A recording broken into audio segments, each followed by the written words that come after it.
Boa noite, sou Carlos Barroso, jornalista da emissora, e está começando agora o Redação BH News desta sexta-feira. Você nos acompanha pelo canal 9 da NET e também pelo nosso site www.bhnews.tv.br.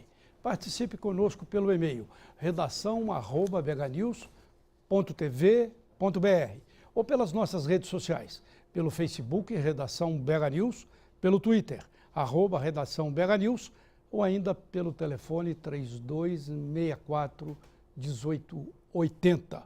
Os políticos mineiros estão dando um vexame completo em relação a essa tragédia que ocorreu, que aconteceu com várias mortes e desaparecidos em Mariana. Vamos começar lá de cima. A presidente Dilma foi sobrevoar Mariana 7 dias depois do desastre, da tragédia.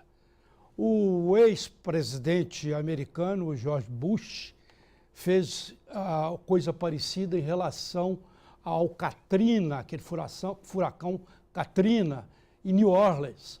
Ele foi 2 dias depois do desastre que houve lá e foi massacrado pela imprensa norte-americana e o partido dele, o Partido Republicano, acabou perdendo a eleição. A presidente Dilma esperou 7 dias para sobrevoar a região. Vamos descer. O governador Fernando Pimentel deu a entrevista sobre a tragédia dentro da Samarco, a empresa, a empreiteira, a mineração, melhor falando, a mineradora envolvida na tragédia, lá de dentro. E ao que parece, o governo mineiro está muitas vezes se mostra mais interessado em defender a mineradora do que as vítimas. Aécio Neves, o senador Aécio Neves, líder da oposição, ele disse, quando sobrevoou Mariana, que o que aconteceu lá não se deve culpar ninguém. Talvez se deva culpar a natureza, Deus, quem sabe foi Deus. Um vexame também. E vamos descendo. O relator do projeto que regulamenta a mineração no país, que é o deputado mineiro, ele admitiu em 2013 que foi financiado principalmente para se eleger pelas empresas de mineração.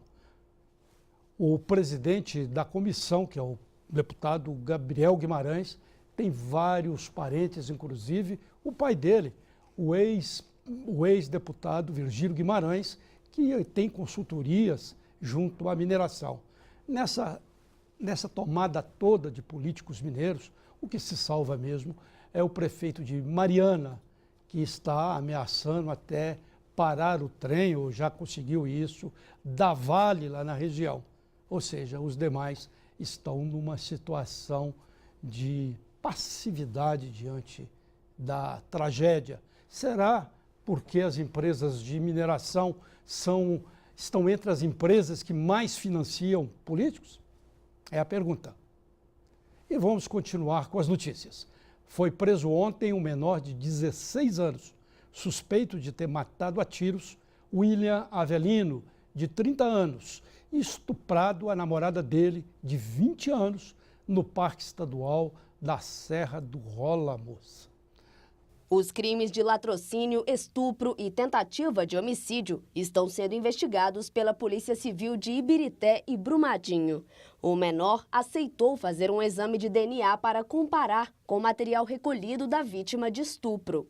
O crime aconteceu no dia 29 de outubro, no distrito de Casa Branca, em Brumadinho, na Grande BH. Um casal que namorava no mirante do ponto turístico teria sido abordado pelo suspeito, que anunciou o assalto e exigiu que eles saíssem do veículo. Em seguida, segundo a versão da testemunha, o menor atirou várias vezes contra o motorista, que foi atingido por 6 disparos, sendo 2 na cabeça. Depois, de acordo com a vítima, o suspeito a levou para um matagal e a estuprou. Após o abuso sexual, a jovem relatou que foi esganada e, ao desmaiar, ela foi jogada em um buraco. Eu estava falando aqui sobre a questão da tragédia Mariana e falei, o relator do projeto que regulamenta a mineração, chamado Marco Mineral, que admitiu em 2013 ter sido financiado em grande parte pelas mineradoras, é o deputado Leonardo Quintão, do PMDB. Esqueci de falar o nome dele, estou falando agora. E continuando, foi identificado no início da tarde de hoje o corpo de Marcos Aurélio Moura, funcionário da Prodoquímica, prestadora de serviços da Samarco. A informação foi confirmada pelo Corpo de Bombeiros e pela Prefeitura de Mariana, ali na região central do estado. Com isso, sobe para 7 o número de mortos no rompimento das barragens Fundão Santarém. 2 corpos ainda aguardam identificação. Ao todo, são 18 desaparecidos, sendo 9 funcionários e 9 moradores. Hoje, bombeiros reforçaram o trabalho de busca e resgate, com 65 militares, totalizando 140 homens nas buscas. Os militares do Espírito Santo e Santa Catarina, com cães farejadores, continuam no local. O trabalho está concentrado em Bento Rodrigues, Barra Longa e na barragem do Rio Doce. É muito problema nessa que é apontada como a maior tragédia ecológica da história do país. E a manifestação de grupos diversos em apoio aos petroleiros complicou o trânsito na BR-381 em Betim na manhã de hoje. De acordo com a Polícia Rodoviária Federal, o grupo seguiu para a porta da refinaria Gabriel Passos. Porém, cerca de 80 manifestantes desceram de 2 ônibus e fizeram o trajeto a pé entre os quilômetros 479 e 485, no sentido São Paulo. Os petroleiros estão em greve nacional há 12 dias. A principal reivindicação da categoria é que a Petrobras reveja sua política de ações, anunciada em junho e válida para os próximos anos, que prevê redução de investimentos de até 40% e venda de patrimônio da estatal. A adesão chega a 90% no setor operacional e cerca de 60% no administrativo.